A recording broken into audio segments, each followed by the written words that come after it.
പാക് അധിനിവേശ ജമ്മു കാശ്മീരിൽ ഷെഹബാസ് ഷെരീഫ് സർക്കാരിനെതിരെ പ്രക്ഷോഭം ശക്തമാകുന്നു. പ്രശ്നങ്ങൾക്ക് പിന്നിൽ ഭാരതമാണെന്ന പാകിസ്ഥാന്റെ വാദങ്ങൾക്ക് ഭാരതം മറുപടി നൽകി. അനധികൃതമായി പാക് അധിനിവേശ ജമ്മു കാശ്മീർ കൈയടക്കി വെച്ചതിന്റെ ഫലമാണ് പ്രക്ഷോഭം. അന്താരാഷ്ട്ര സമൂഹം പാക് അധീന കശ്മീരിലെ ജനങ്ങൾക്ക് വേണ്ടി ഇടപെടണമെന്നും ഭാരതം ആവശ്യപ്പെട്ടു. പ്രക്ഷോഭത്തിൽ 12 പേർ കൊല്ലപ്പെട്ടു, 150-ലധികം പേർക്ക് പരിക്കേറ്റിട്ടുണ്ട്.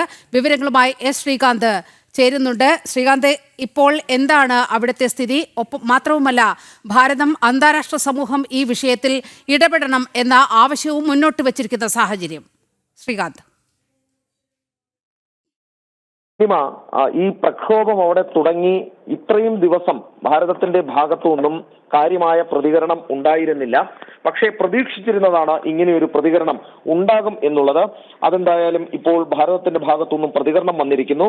അതായത് പാക് സർക്കാരും പാക് സൈന്യവും അവിടുത്തെ ജനങ്ങളെ അടിച്ചമർത്തുന്നതിന്റെ ഫലമാണ് ഇപ്പോഴവിടെ സംഭവിക്കുന്നത് എന്നാണ് ഇപ്പോൾ ഇന്ത്യ അവരുടെ നിലപാട് വ്യക്തമാക്കിയിട്ടുള്ളത്. ഏറ്റവും പ്രധാനപ്പെട്ട കാര്യം ഇതിൽ ചൂണ്ടിക്കാണിക്കേണ്ടത് അവിടെ 12 പേർ കൊല്ലപ്പെടുകയും 180-ലധികം ആളുകൾക്ക് പരിക്കേൽക്കുകയും ചെയ്തിട്ടുണ്ട് ഇതുവരെ എന്നുള്ളതാണ്.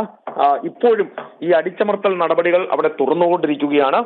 അനധികൃതമായി പാക് അധീന കശ്മീർ പാകിസ്ഥാൻ കൈയടക്കി വെച്ചതിന്റെ ഫലമാണ് പ്രക്ഷോഭമെന്ന് ഇന്ത്യ പ്രതികരിച്ചിട്ടുണ്ട്. അന്താരാഷ്ട്ര സമൂഹം പാക് അധീന കശ്മീരിലെ ജനങ്ങൾക്ക് വേണ്ടി ഇടപെടണം എന്നും ഇന്ത്യ ആവശ്യപ്പെടുന്നു.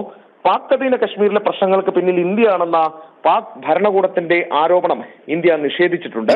അത് സമ്പൂർണമായും തെറ്റാണ് എന്നുള്ളതാണ് ഇന്ത്യയുടെ ഇപ്പോഴത്തെ നിലപാട്. എന്തായാലും പ്രക്ഷോഭം ശക്തമാവുകയാണ്. പാക് സർക്കാരിന് നിൽക്കക്കള്ളിയില്ലാത്ത അവസ്ഥയാണ്.